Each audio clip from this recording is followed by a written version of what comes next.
नमस्कार, स्वागत है आपका दिल्ली एनसीआर दिन भर में आपके साथ। मैं हूं मुकेश गुप्ता। आइए बुलेटिन की शुरुआत करते हैं। सबसे पहले एक नजर डालते हैं अभी तक की हेडलाइंस पर। किसान आंदोलन के 10 महीने पूरे होने पर आज बुलाया गया भारत बंद। दिल्ली के तमाम बॉर्डर्स पर लगा जाम, रेंगते दिखे वाहन। गाजीपुर बॉर्डर पर किसानों का जोरदार प्रदर्शन, राजनीतिक दलों का भी मिला समर्थन।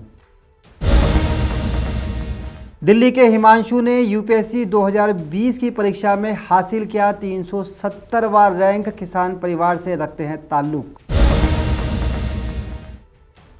दिल्ली में पति ने की पत्नी की बेरहमी से हत्या, योगा ट्रेनर थी पत्नी।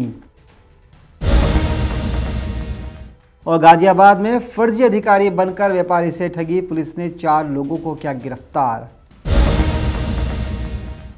अब खबरें विस्तार से। कृषि कानूनों के खिलाफ चल रहे आंदोलन के बीच आज भारत बंद का आह्वान किया गया था। भारत बंद की वजह से कई जगह ट्रैफिक बुरी तरह से प्रभावित रहा, तो कई जगह रेल यातायात पर भी खासा असर पड़ा। आपको दिखाते हैं कि भारत बंद के दौरान देश के अलग अलग राज्यों में किस तरह का हालात थे।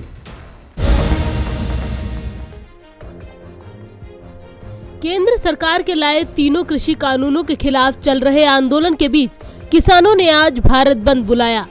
बंद का असर अब दिखने लगा है। कई national highway, state highway block कर दिए गए, कई रूट डाइवर्ट करने पड़े।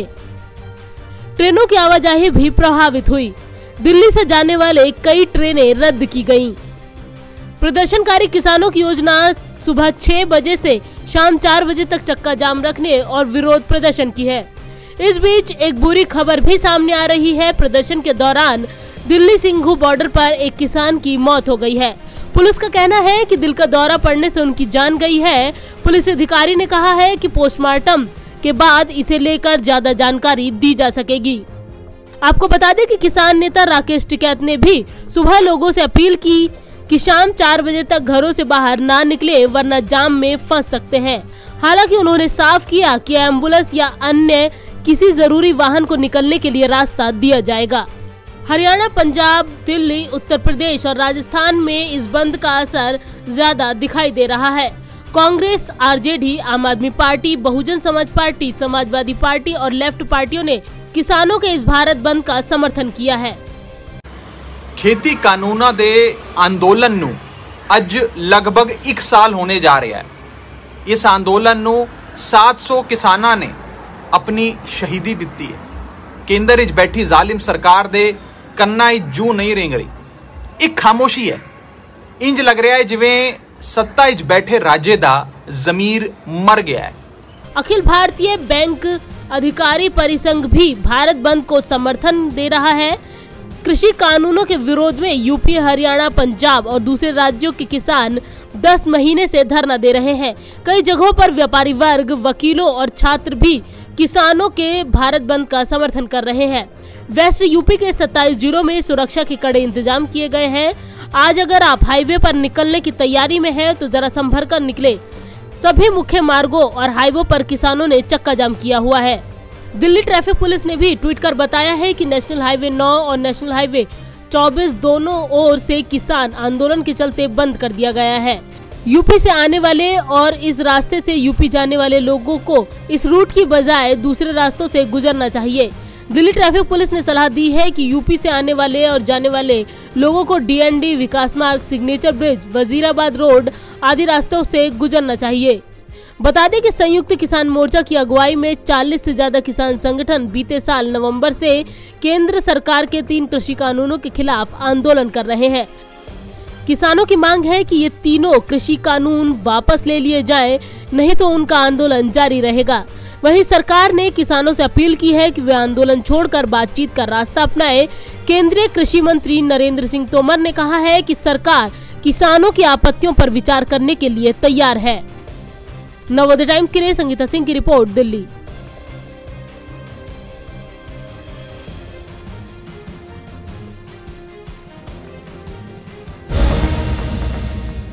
भारत बंद का असर गाजीपुर बॉर्डर पर भी देखने को मिला। हमारे सहयोगी कमल कंसल ने गाजीपुर बॉर्डर पहुंचकर किसानों से बातचीत की। आइए आपको सुनवाते हैं कि बंद को लेकर इन किसानों का क्या कुछ कहना था। आप देख रहे हैं नवोदय टाइम्स पंजाब केसरी टीवी। आज 27 सितंबर है और 27 सितंबर के दिन किसानों के धरने को 10 महीने पूरे हो चुके हैं। किसानों की मांग है जो ये कृषि कानून बिल है ये वापस होने चाहिए। इसी के विरोध में आज 10 महीने पूरे होने पर भारत बंद का आह्वान किया था। ये गाजीपुर की तस्वीर है जहाँ पर हम आपको दिखा रहे हैं कि किस तरीके से जो रोड है वो पूरी तरीके से ब्लॉक कर रखे हैं। और ये किसान देख सकते हो कि यहाँ पर किस तरीके से जो लोग किसान है वो यहाँ पर जो है वो बैठे हुए हैं और लगातार जो है पूरी तरीके से दोनों तरफ से रोड जो है वो पूरी तरीके से बंद कर रखे हैं। किसान लगातार जो है वो बैठे हुए हैं कि किस तरीके से अपनी मांग जो है वो लगातार यहाँ पर कर रहे हैं। और आप देख सकते हैं कि तमाम किसान जो है उन्होंने पूरी तरीके से यहाँ पर बैरिकेडिंग कर रखे हैं और दोनों तरफ से जो है वो रोड जो है वो ब्लॉक कर रखे हैं। आप कहाँ से आए हैं? अगर आपसे बात करें कहाँ से आए हैं? हम तो यही हैं 10 महीनों से। सरकार से बातचीत हो रही है या पूरी तरीके से बंद है? नहीं, सरकार से तो बातचीत पूरी तरीके से बंद है। हमारी शुरुआत में जो 11-12 दौर की बात हुई है उसके बाद तो कोई बात हुई नहीं है। तो सरकार देखे बात करनी है नहीं करनी, हम तो बात करने के लिए तैयार हैं। लेकिन क्या लगता है कि जिस तरीके से कभी भी 5 महीने पूरे होते हैं, 6 महीने पूरे होते हैं, रोड ब्लॉक कर दी जाते हैं, लगता नहीं लोगों को दिक्कतों का सामना करना पड़ रहा है? देखिए, किसानों को तो दिक्कत का सामना करना ही पड़ रहा है। हमने यहाँ पे गर्मी देखी, बरसात देखी, सर्दी देखी, अब दोबारा सर्दी आने वाली है तो किसानों को तो दिक्कत हो ही रही है। लेकिन किसान कहाँ हार मारने वाला है? किसान कभी हार नहीं मानता। तो हल कैसे निकलेगा आखिर इसका? हल तो देखो सरकार ही बताएगी कैसे निकलेगा। हम तो यहाँ पे बैठे हैं, किसान बैठा है यहाँ पे धूप में बैठा है, आपकी नजरों के सामने धूप में बैठा है। और सरकार देखे कैसे मानने की, कैसे उसको बात करनी है। तो बिल्कुल सरकार को देखना है कि किस तरीके से बात करनी है। लगातार किसान जो है वो लगातार यहाँ पर जो है वो धरना दे रहे हैं। आप देख सकते हैं कि तमाम जो लोग हैं वो यहाँ पर बैठे हुए हैं और संयुक्त किसान मोर्चा की तरफ से जो है वो धरना यहाँ पर लगा हुआ है। अगर आपसे बात करें, लगातार आप लोग 10 महीने हो गए बैठे हुए हो, क्या लगता है कि सरकार से कोई बातचीत होगी, हल निकलेगा कोई? 10 महीने नहीं दोस्त, 1 साल हो गया, 1 साल से ज़्यादा हो गया। 10 सितंबर 2020 में पीपड़ी में हमारे ऊपर लाठीचार्ज हुआ था, सरकार ने ही करवाया था। आज यहाँ 27 सितंबर है, आज धरने को 10 महीने हो गए। दिल्ली के बॉर्डर पर जो बैठे हो वो उसको 10 महीने हो गए, बिल्कुल हो गए हैं। और लेकिन सरकार नहीं सुन रही है तो हमारे पास जरिया क्या? हमारे पास जरिया जन समर्थन का, जो आज हमें पूरे देश का मिल रहा है। किसान ने किसी को फोर्स नहीं किया है, किसान ने कहा है, सब ने अपनी मर्जी से किसानों के समर्थन में बंद किया है। और पूरे व्यापारी वर्ग, मजदूर वर्ग, आज पूरा देश किसान के साथ है। लेकिन हल जिस तरीके से सरकार, कृषि मंत्री लगातार कह रहे हैं किसान आए बातचीत करें, हल निकलेगा। क्यों करे किसान बातचीत? वो एक नुमाइंदे ही तो हैं। अगर बात करें, आप लोग लगातार 10 महीने हो गए यहाँ बैठे हुए हो, आज पूरी तरीके से NH-24 जो है वो पूरी तरीके से बंद कर रखा है। क्या लगता है कि सरकार पर ऐसे कोई दबाव बन पाएगा? देखिए, सरकार पर दबाव पड़ता है कि नहीं पड़ता, लेकिन जिन्होंने सरकार चुनी है वो ज़रूर थोड़ा सा सुनेंगे हमारी बात को। इस बंद का ये असर पड़ेगा। वैसे भी सरकार को अब इतना अपने आप दिखाई दे रहा है कि ये अगर किसानों की बात नहीं मानी और ये मांगे नहीं मानी तो उसके लिए सरकार के रूप में रहना मुश्किल हो जाएगा। ये चुनाव आ रहे हैं, उत्तर प्रदेश का चुनाव आ रहे हैं, आगे जो चुनाव आएंगे वो मुश्किल उसके लिए हो जाएगा। ये अब उसकी समझ में आ रहा है। और निश्चित तौर पर भारत की जनता में एक नया बदलाव आ रहा है, क्योंकि आज इस बंद को आप देखिए, देश के 10 ट्रेड यूनियन फेडरेशंस का समर्थन है आज इस बंद को।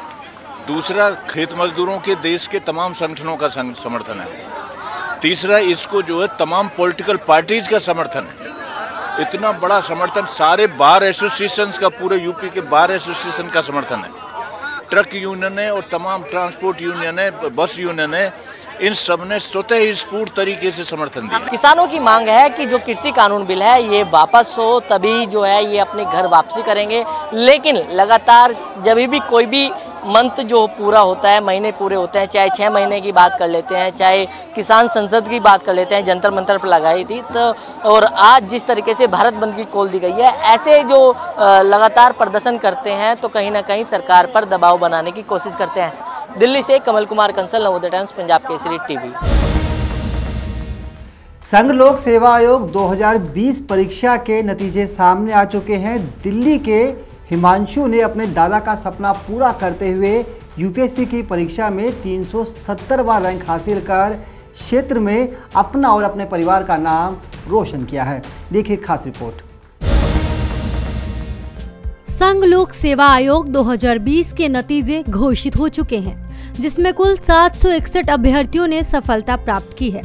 अलग अलग राज्य से देश की सर्वोच्च परीक्षा में सफलता प्राप्त करने वाले अभ्यर्थियों की सफलता की भी अलग अलग दास्तां हैं, जो लोगों को प्रभावित करती है। इसी क्रम में मध्यम परिवार से ताल्लुक रखने वाले पूर्वी दिल्ली के कोंडली निवासी हिमांशु निगम ने भी दूसरे प्रयास में सफलता प्राप्त कर 370 रैंक हासिल किया। चलिए आपको हिमांशु के संघर्षों की दास्तां हिमांशु के जुबानी सुनाते हैं। मेरा नाम हिमांशु निगम है। मैंने UPSC civil service exam 2020 clear किया है और मेरी रैंक 370 आई है। और मेरी एजुकेशन बेसिकली इंजीनियरिंग बैकग्राउंड से है, जिसमें मैंने झांसी से 2007 से लेकर 2011 तक कंप्यूटर साइंस इंजीनियरिंग में इंजीनियरिंग की डिग्री हासिल की। उसके बाद 2012 से लेकर 2014 तक मैंने IIM इंदौर से MBA की डिग्री हासिल की। उसके बाद कैंपस प्लेसमेंट के बाद मैंने 2014 से लेकर 2019 तक राष्ट्रीय इस्पात निगम लिमिटेड में काम किया। उसके बाद उसी दौरान मैंने अपनी प्रिपरेशन स्टार्ट की और 2019 में मेरा सिलेक्शन हुआ है। और मैं Indian civil account service join करने के बाद 2019 से लेके 2021 तक उसमें काम कर रहा था। अब मेरा इस नए पेपर में सिलेक्शन हुआ है UPSC 2020 में, तो इसके बाद होपफुली मुझे IAS सर्विस मिलेगी। उसके बाद ट्रेनिंग 5 दिसंबर की स्टार्ट होने वाली है। अच्छा, थोड़ा फैमिली बैकग्राउंड क्या था, क्या रहा है एक्चुअली, उसके बारे में थोड़ा सा बताइए। मेरे फैमिली बैकग्राउंड में मेरे फादर जो हैं वो DRDO से रिटायर्ड हैं एज अ टेक्निकल ऑफिसर। देश की प्रतिष्ठित परीक्षा संघ लोक सेवा आयोग को पास कर दिल्ली के हिमांशु ने अपने दादा का सपना पूरा किया। किसान रहे दादा ने गांव में कटु अनुभवों के चलते इच्छा जताई थी कि परिवार में किसी को बड़े ओहदे पर होना चाहिए, और यही इच्छा हिमांशु ने पूरी कर दी। मेरा नाम कमल सिंह है और आज मुझे बहुत खुशी हो रही है। और मेरे बेटे ने हमारे पूरी परिवार का नाम किया है और हमारा क्षेत्र जो हम लोकल एरिया से आ रहे हैं उसमें हमारा बहुत बड़ा नाम है। और हम बहुत गौरव ने समझ रहे कि हमारे बेटे ने डॉक्टर भीमराव अम्बेडकर के पथ पर चलते हुए एक बड़ी सफलता हासिल की है। और वो हमारे प्रेरणा स्रोत थे। हमने उन्हीं से ही शिक्षा से आगे बढ़ना है और शिक्षित बच्चों को किया, और हमारे बेटे ने दोनों ने हमारा नाम रोशन किया है। हम उनसे बहुत ही गौरवान्वित हैं। क्या रैंक आया था, कब एग्जाम दिया था अपना, थोड़ा सा उसके बारे में थोड़ा बोलिए। देखिए, हिमांशु निगम की जर्नी बहुत कठिन परिश्रम से गुजरी है। जैसे ये स्कूल से गया तो ये बुंदेलखंड में जो 8 किलोमीटर दूर है झांसी से, वहाँ इंस्टीट्यूट में छोटे से को छोड़ के आए थे। इसने वहाँ संघर्ष किया और 4 साल में अपनी BTech की डिग्री ली। हिमांशु ने UPSC परीक्षा पास कर उन सभी मध्यम परिवारों के युवाओं के लिए प्रेरणा का कार्य किया है, जो संघ लोक सेवा आयोग में परीक्षा देने की सोच रहे हैं। दिल्ली से नवोदय टाइम्स के लिए सचिन बिरलान की रिपोर्ट।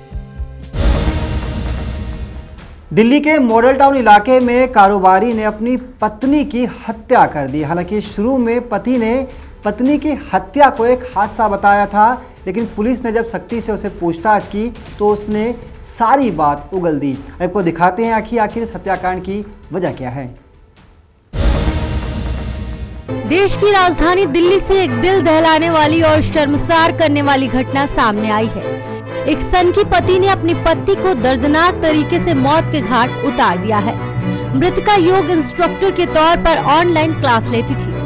पूरा मामला दिल्ली के मॉडल टाउन इलाके का है, जहां शादी के लगभग 20 साल बाद सनकी पति ने अपनी पत्नी को मौत के घाट उतार दिया। पोस्टमार्टम रिपोर्ट में महिला की हत्या का खुलासा होने पर पुलिस ने पति से पूछताछ की। आरोपी पति को गिरफ्तार कर लिया गया है। पता चला कि पति पत्नी में अक्सर झगड़ा होता था। महिला के परिवार वालों ने आरोपी पर दहेज के लिए प्रताड़ित करने का आरोप भी लगाया है।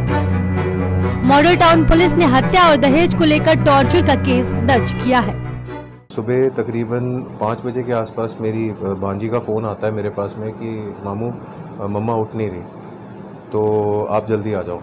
तो हम लोग घर की तरफ निकले, पर इन द मीन टाइम जो मेरी दूसरी सिस्टर है, ये ट्विन सिस्टर्स हैं, तो जो छोटी वाली है वो और उनके हस्बैंड एंड साथ में 2 ट्रेनर्स उनको लेके पेंटामेट पहुंच गए थे। वो मैसेज मेरे पास आया, मैं पेंटामेट गया। पेंटामेट जाके हमने उनको वहाँ पे निकाल के ICU में एडमिट कराया। तो एडमिट कराने के बाद 6-15-6-16 में उन्होंने डिक्लेयर कर दिया कि शी इज़ नो मोर।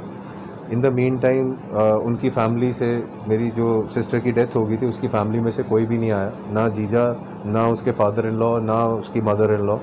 उसके अलावा उनके रिश्तेदार पहले आए, फिर उसके बाद में वो आए। एंड वो थोड़ा हमें सस्पिशियस लगा कि क्या कारण है कि जब आपके घर का एक बच्चा डेथ बेड पे है तो आप में से कोई नहीं आया। उस चीज़ को देखते हुए हम लोगों ने स्टैंड लिया और पोस्टमार्टम के लिए रिक्वेस्ट करी एंड हमारे साथ में उस वक्त प्रेशर डाला गया कि आप ये क्यों कर रहे हो, बट हमने स्टैंड लिया।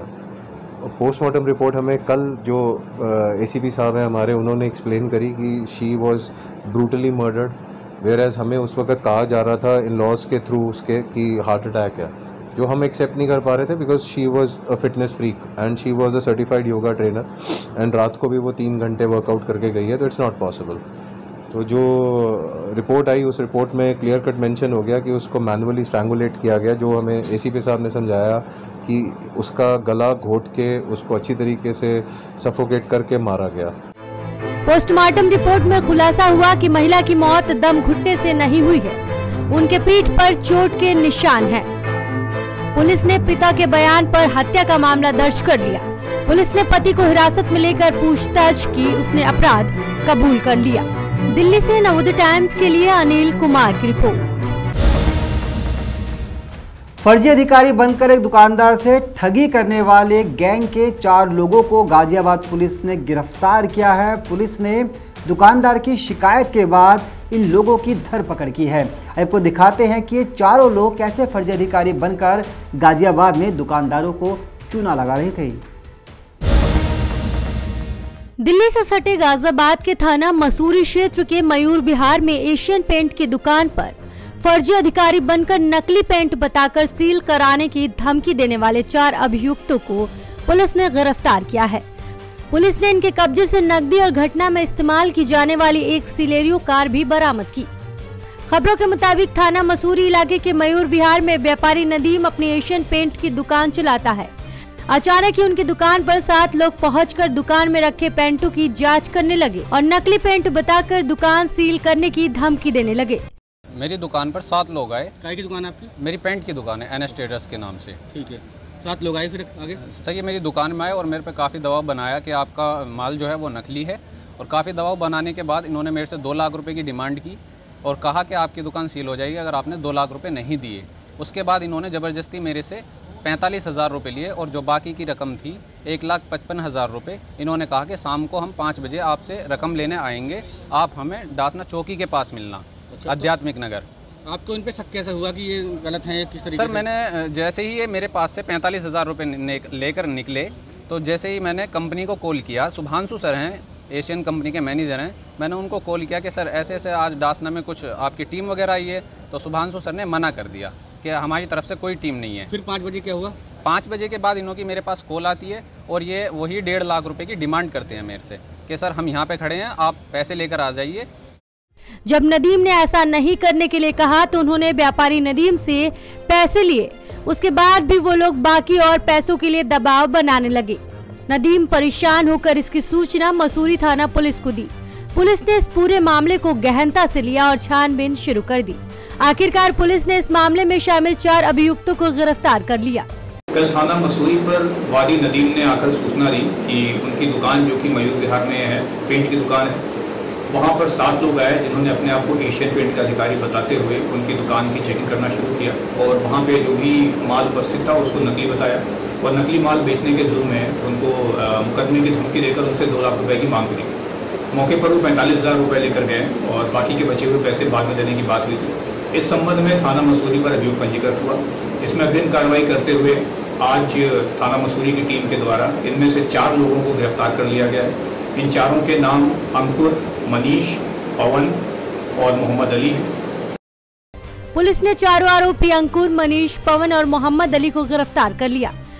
बाकी अन्य फरार साथियों को जल्द ही गिरफ्तार कर लिया जाएगा। मामले की वैधानिक कार्रवाई पुलिस की तरफ से जारी है। गाजियाबाद से नवोदय टाइम्स के लिए विकास कुमार की रिपोर्ट। दिल्ली NCR दिन भर के इस बुलेटिन में फिलहाल के लिए इतना ही। मुझे दीजिए इजाजत। नमस्कार।